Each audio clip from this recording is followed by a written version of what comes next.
Ever wondered how the arts, culture, communication, conservation, the environment, and feminism can intersect and meet in one place? Well, Zilanie, our next speaker, is going to break it down for you and explain to you how. Zilanie Gondwe is a communicator, a socialite activist for change, and a conservationist. She is the founder of ICON, and she will be taking us through how the environment, social justice, conservation, development, and feminism intersect for the benefit of our country and the world. My name is Zilanie Gondwe, and I'm a feminist. I'm also a conservationist, and therefore, I advocate for social and environmental justice. So what does that mean exactly, that I'm an environmentalist? Well, I'm not your typical conservationist, to be honest. I'm not boots on the ground, in the parks, hugging endangered species and feeding orphan babies. Sometimes I am. I'm not normally hugging trees. Sometimes I am. But you usually find me behind the scenes, so you won't see me.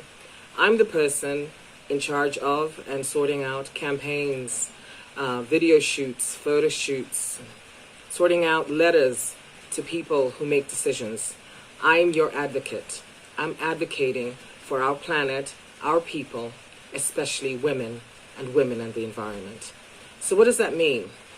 Well, acknowledgement of patriarchal structures as the source of the intertwined repression of women and the planet is the intersection of African feminism and the social and environmental justice movement. So the gender equality movement is only intersectional when all marginalized voices are included from race and gender, and from ageism and physical and mental abilities and more. All those matter, okay? So feminist intersectional environmentalism addresses how gender and all social injustices and the violation of the earth are interconnected. We must continue to expose oppression and injustice wherever we see it, from people and the planet. So intersectional environmentalism considers how all the aspects of the planet, as well as someone's identity, their gender, their race, their sexuality, and more, makes them who they are and embraces that.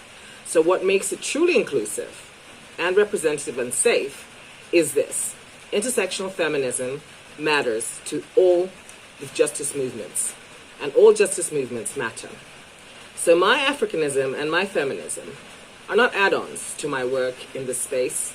And I haven't always worked in this space. So some people might know me from the media and public relations, in creative industries and festivals, and music, youth culture. People might know me from my work in the INGO sector and in the creative space of theater, resistance theater, and women's voices in that regard. But all these things are intersectional. All of them count. All of them represent marginalized communities, which is how I am found to be such an intersectional feminist.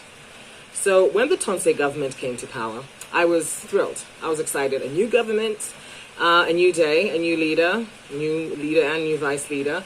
So what do I want from them? Well, it's very simple. I challenge the government. I challenge the presidency and the minister responsible for natural resources to just one thing.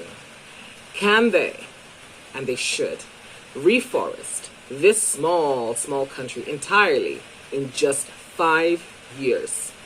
To be able to do that would show that all the issues that intersect the rot of society have to be dismantled, dealt with, or beginning to. So in 5 years, it's easy to see how much work they've done. I think you'd agree with me. If we can replant this country in just 5 years, we can do a lot more work to redress the harms and the wrongs that are done not only to women, but to young people, the elderly, albinos, people living with albinism, people who are differently abled, and so forth and so on. And that's why I do the work that I do. So let me talk a little bit else about the other work that I've been doing. So I've been living elsewhere. Usually I'm found in Lilongwe, but I've been living in a rural community for the last 3 months.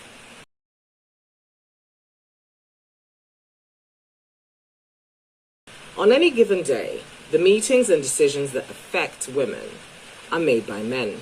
You can tell just by looking at the pictures in the newspapers and the names that are behind so much of what goes on in this country. Even in the international heads of something meeting, it's usually men, 99% men. And the wins that we have when women are involved are legendary. They're huge, but implementing them is always a challenge. So how can the discourse on development actually graduate into the inclusion of women?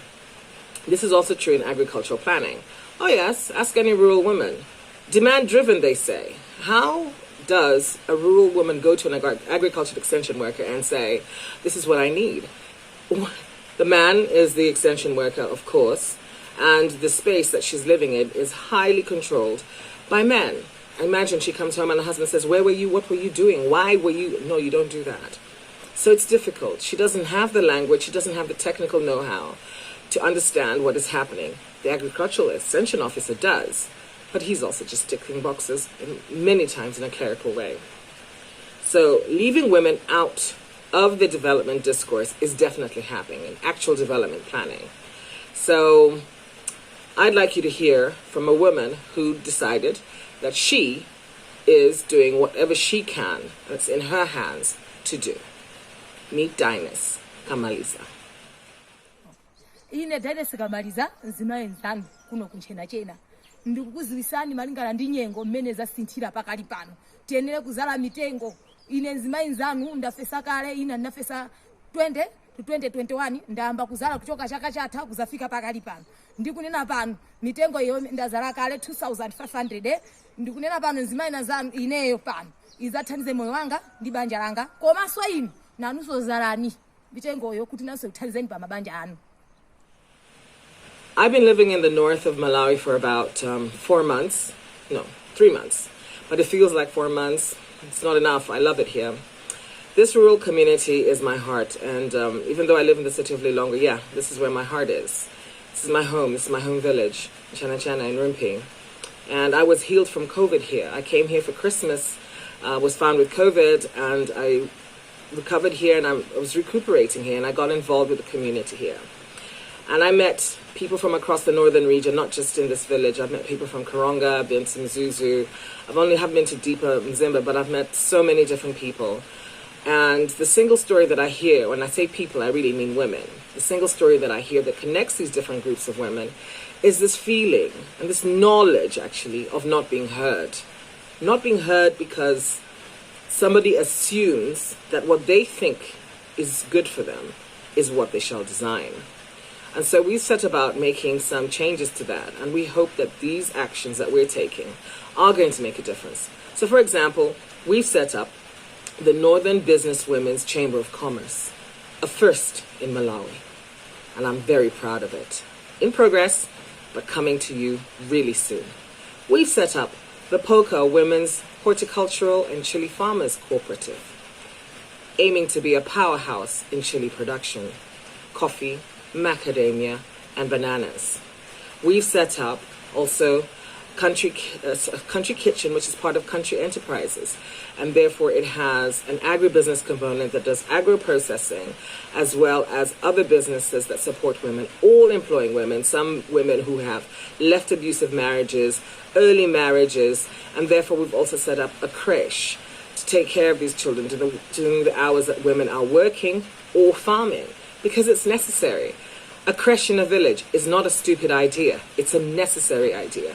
The labor of women is endless, and giving women a chance to focus on income generation without having their small children to worry about matters.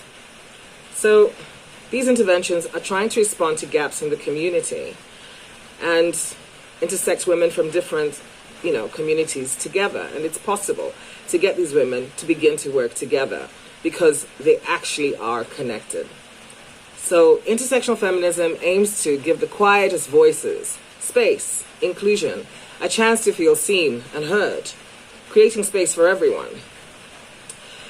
In conclusion, all I'd like to say is that I want to work in a movement that aims to include everyone, to give a voice to various participation, and never for anyone to feel unsafe in it.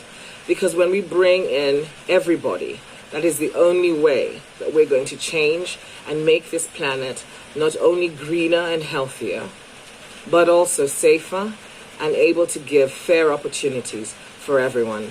And the planet, my planet, is little Malawi. It's my little world. My Africa is the rest of my planet, and then comes the rest of the world. So we're starting right here at home.